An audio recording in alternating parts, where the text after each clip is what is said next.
I want to talk a little, to start, about the Shahnameh or Shahnameh. I don't know pronunciation. If anybody knows the proper way. Shahnameh. Shahnameh. Okay. Did I say that one? I don't know.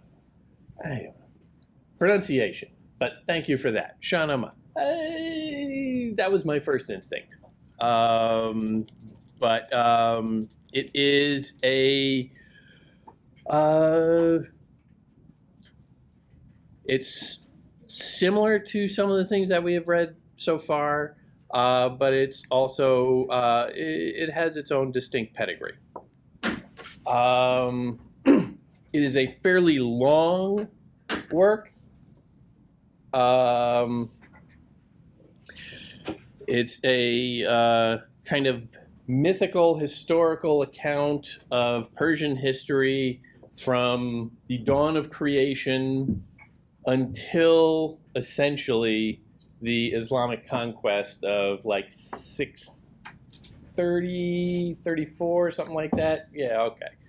Roughly. I don't trust dates largely, You go past a certain point in time, you got to sort of ballpark it with dates. But it's a sometime in that rough 7th century era. The development of Islam with the Prophet Muhammad begins in the Arabian Peninsula and essentially spreads like wildfire for quite some time, west into or east into South Asia, north into the Caucasus region, over into the Eastern Mediterranean. It was a remarkable cultural phenomenon. But along the way, it was bumping into much older, established cultures. These things happen.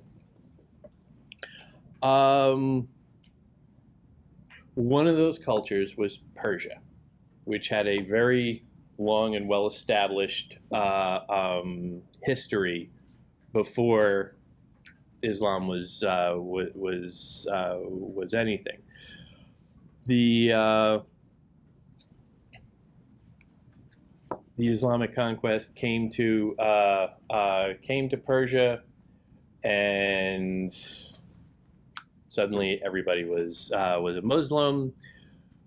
But they had their own traditions. They had their own culture. They had distinct beliefs. There was a very well-established religious tradition of Zoroastrianism before that, and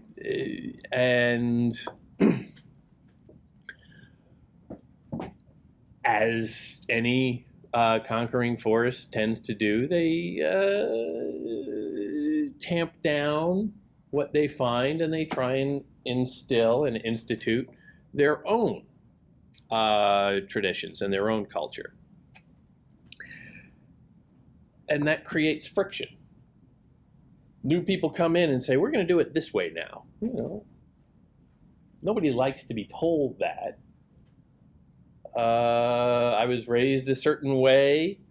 My parents instilled certain values, certain beliefs, certain habits in me. Now this other group is coming in and saying, don't forget about that. We're going to do it this way. Nobody likes that. But over time, they can go a number of different ways. Obviously, that's friction. But friction can be very productive as well. Friction, conflict, it helps. In the instance of Persia, there were a couple, and we don't need to go into the specific political history, but there were a couple of regimes, let's say, that they faded away and a new one came in. I think it's the Samanid dynasty. And these people, while being devout Muslims, somebody want to wake up Sleeping Beauty over there? The snoring is starting to get to me. Good morning. It's Monday. This is geometry. I'm sorry. The Samanid dynasty was a little bit more open to what they found. They realized, hey, we have our way of doing things, but do we really want to get rid of everything that we find there? The Persians have been around for a whole lot longer than we have. Maybe we should explore this. Maybe we can develop something. And so they started to encourage some of that culture, even among, people who had been sort of repressing it and hiding it. But one of the things they did was, okay, we want to find a way forward where our way of life, the Islamic way, is validated, but we want it as well in a kind of combination with, or at least cooperation with, the traditions that we found beforehand. And one of the standard ways of doing this, it's not necessarily unique in history, is you go and you hire, well, a PR team, but in this case, a poet, and say, what can we do here? How can we show these two great cultures coming together to create something really special? At first they turned to a poet named Dakiki, I believe. Dakiki did quite a lot of work, and then, he died young. These things happen. But, he's a poet, throw him out, find a new one. This new guy came in, Ferdowsi. Again, pronunciation, Ferdowsi, good? Ferdowsi. A little bit more spin on that middle syllable there. Ferdowsi. All right. Thank you. I have to rely on help because I am, hopeless. Ferdowsi took over the writing of this story, or this very long poem. He took and appropriated, I guess the term would be, an awful lot of Dakiki's contribution, and spun it into a enormous epic, again spanning the word multi-generational doesn't even cover it, because you're spanning from the creation of the universe to those guys who just rolled into town last week.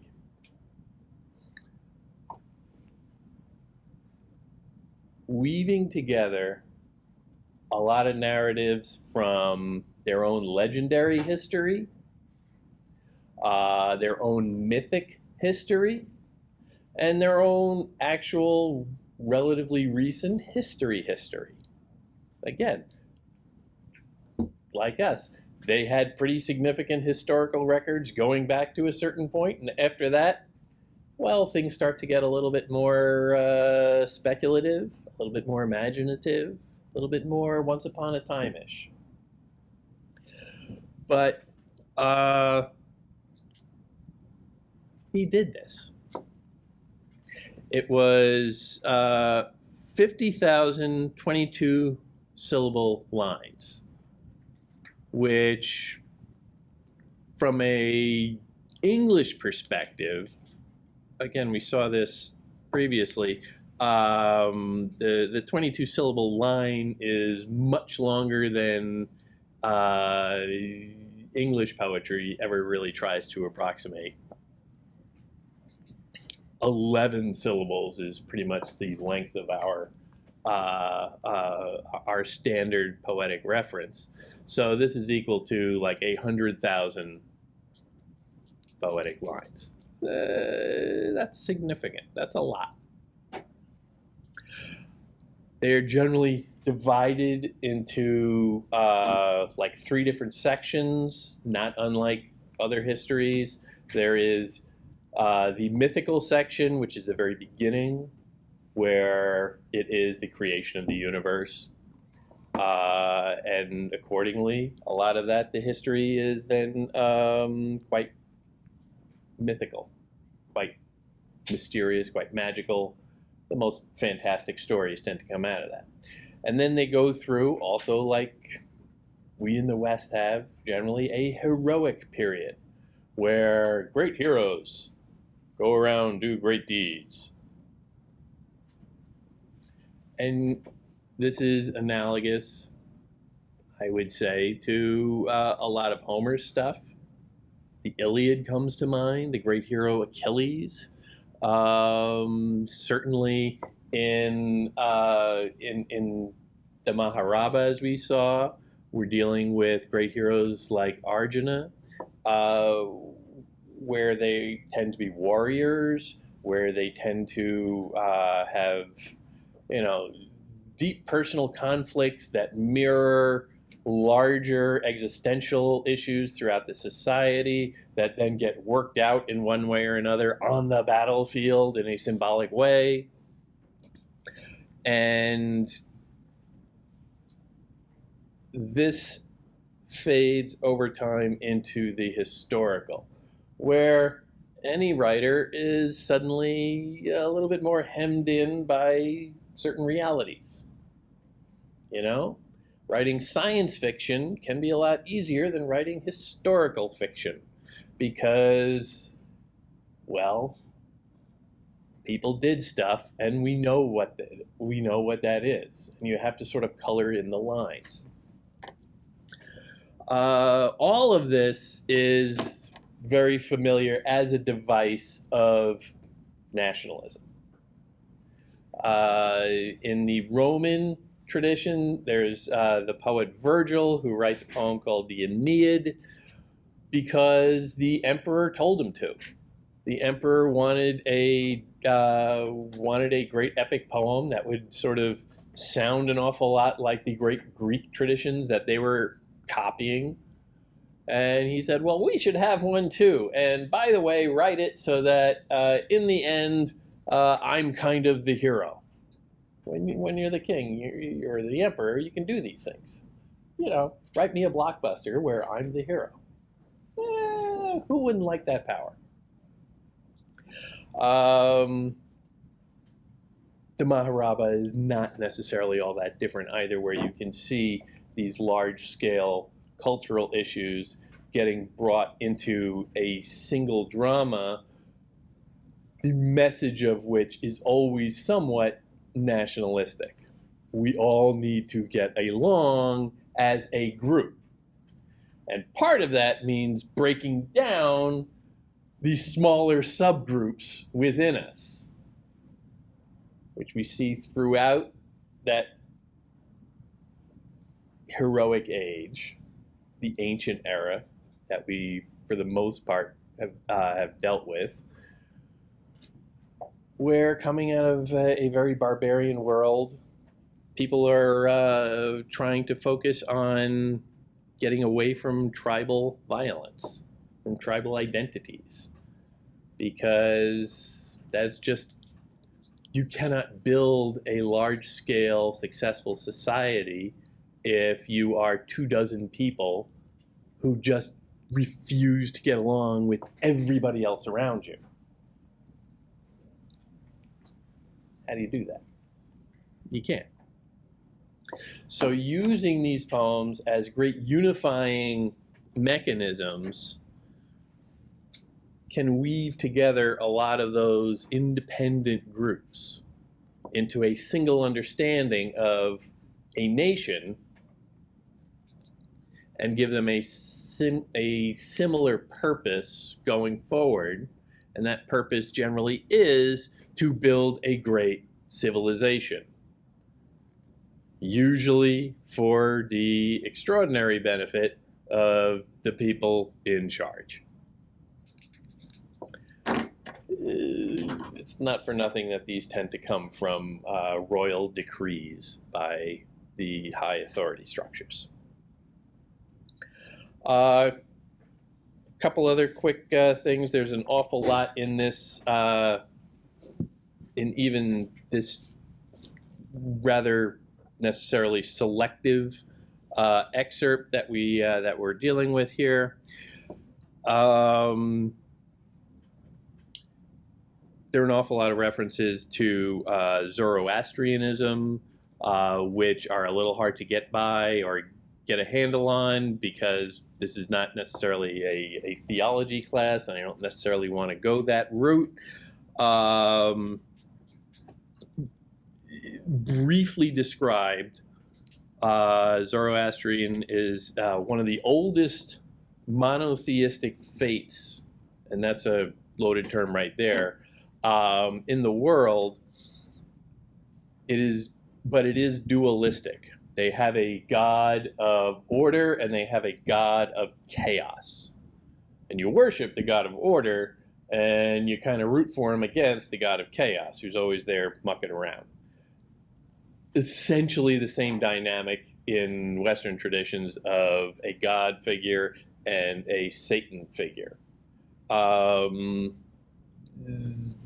the gross generalizations here, but it's important to understand some of that in there, and you can see some of the elements throughout the poem of that binary way of looking at things, of that dualistic framework.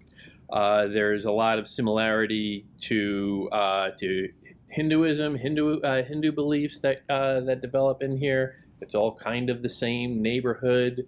In like Southwest Asia, the elements of water and fire are particularly notable for their use in purity rituals, and you see the occasional little note of, hey, they're mentioning fire again.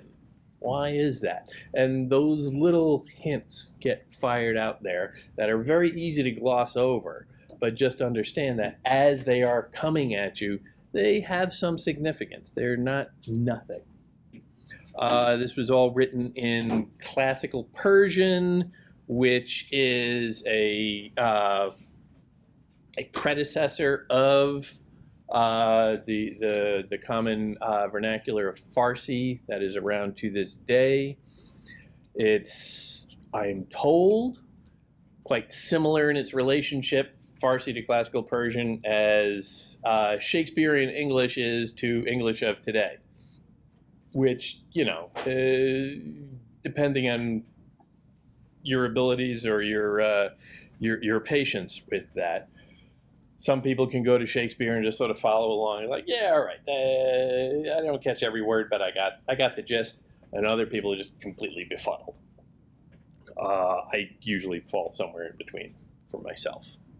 But there is that general model of the language that's coming through here.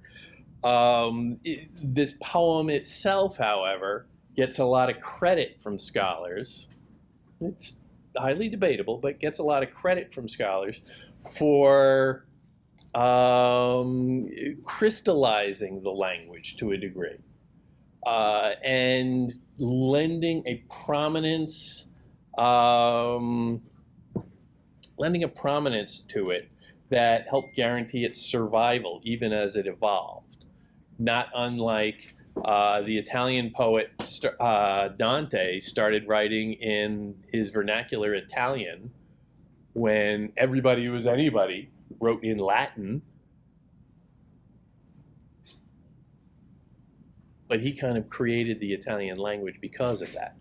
Because everybody wanted to, you know, sound like Dante. So they all adopted his particular dialect, which was Tuscan, as opposed to all the other little dialects that were throughout Italy, which to this day is wildly contrasting in how people actually talk from north to south and east and west. This poem has that kind of cultural authority. It can shape language, or it has shaped language. Here, of course, we are not reading it in the original. This is a translation by the writer Dick Davis. I believe he's an Englishman. I think he married a girl from Persia, and so he learned the language. And he is a fantastic. He's a fantastic translator. I gotta say, there's another text from this same era.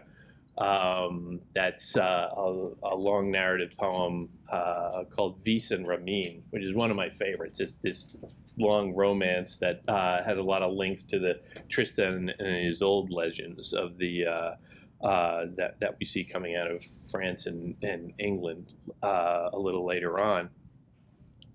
And he gives a very easy flow to the language, and he can make it a lot of fun.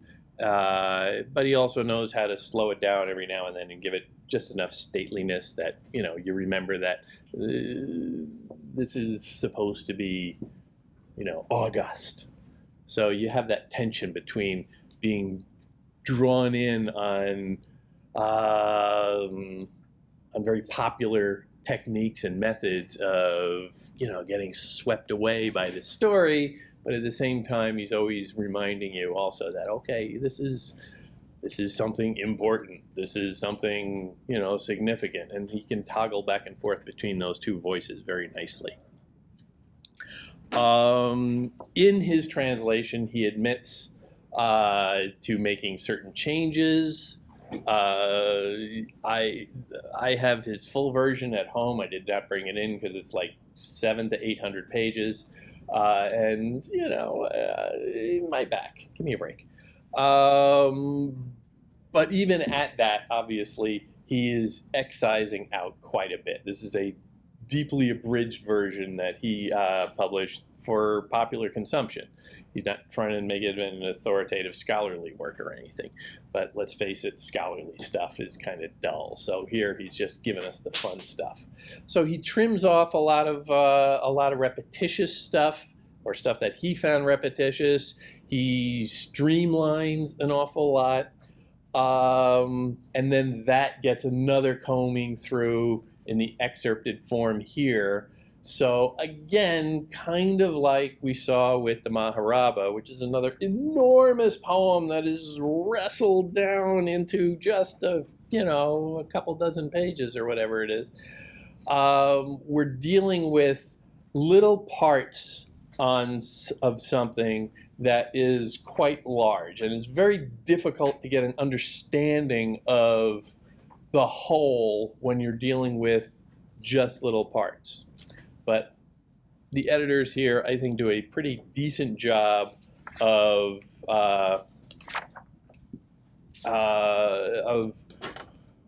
weaving together the stuff in such a way that you get a good sense of the mission of the text and the fun of the text, why it has survived all of this time, aside from the fact that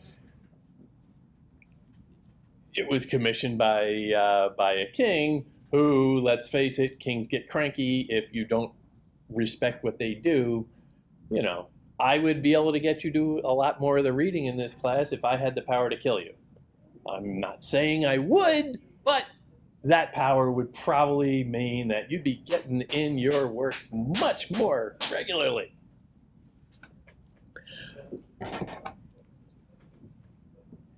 All of that just is stuff to bear in mind as we go through this. And you can get lost in the work itself. It is a great story or a great series of stories, but keeping in mind the larger points, the larger functions of this text, I think are significant.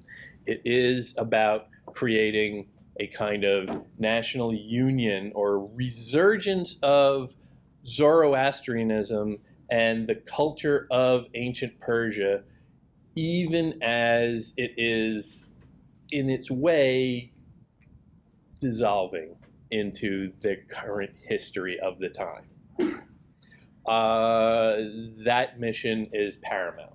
Within that, you get, it's just good entertainment that celebrates the ancient culture, the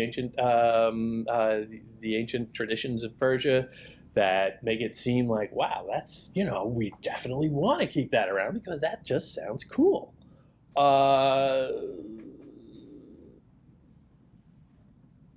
All of that is intentional. There are times when it's sitting there and it's dangling lots of wonder in front of you.